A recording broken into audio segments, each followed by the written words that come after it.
आप देख रहे हैं समाचार गैलरी। मैं हूं शालिनी शिखा आपके साथ। कोरोना वायरस ने संसार में लोगों को त्राही त्राही करने पर मजबूर कर दिया है। सबका जीवन अस्त व्यस्त हो चुका है, सबके रोजगार छीन गए। इतना ही नहीं, उन्हें 2 वक्त की रोटी के लिए भी काफी जद्दोजहद करना पड़ रहा है। इसी में से एक है प्राइवेट बस ऑपरेटर, जिन्हें कोरोना युग में दोहरी मार पड़ रही है। यह तस्वीरें देखिए। यह है बुंदेलखंड में हमीरपुर के प्राइवेट बस मालिक और उनके कर्मचारियों की। यह सभी इस कोरोना युग में परेशान हैं।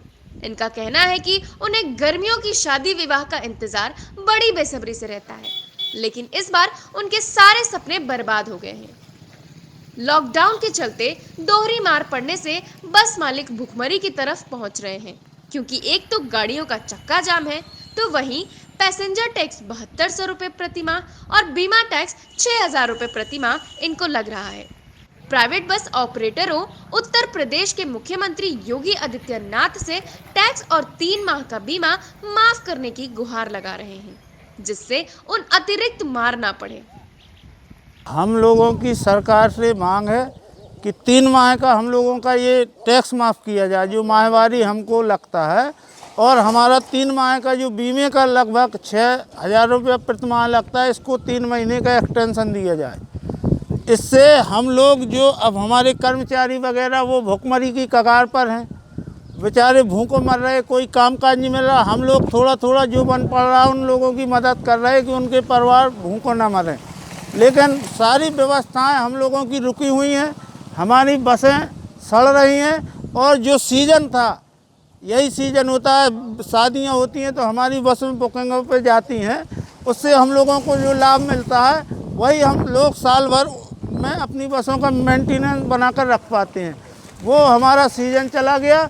ऊपर से सरकार ने अभी तक हमारे टैक्स के बारे में तमाम लोगों को सभी तरह की रियायतें दी गई, लेकिन हमारे धंधे को टैक्स की कोई रियायत नहीं दी गई। इसलिए हम लोग बकाये में हैं और बहुत बड़ी ये परेशानी हम लोगों के सामने है।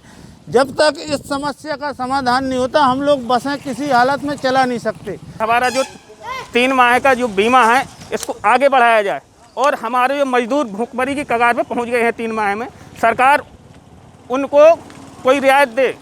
और जो हमारी पोजीशन 3 माह में, जिसमें हमारा पूरा धंधा चौपट हो गया है, उसके लिए हमें सरकार कुछ मदद दे, क्योंकि हम संचालन करने में मजबूर हैं। और ये स्थिति हम लोगों के सामने आ गई है कि ये हमारी बसें किस तरह से चल पाएंगी।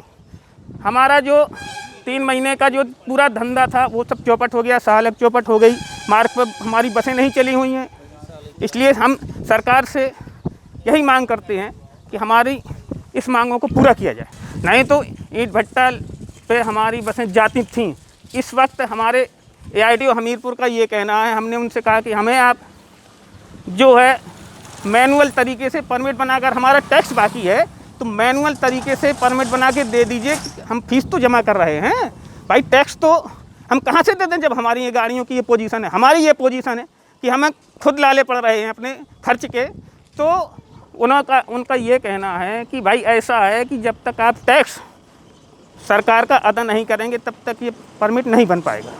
आप या तो बसें खड़ी रखिए या संचालन करिए, हमारी ये कोई जिम्मेवारी नहीं है। इसलिए हम सरकार से ये मांग करते हैं कि हम जब तक हमारा ये टैक्स और बीमा और हमारे जो वर्कर्स मजदूर जो बसों का स्टाफ कहलाता है, इनकी भी मदद की जाए, कुछ हमारी भी मदद की जाए।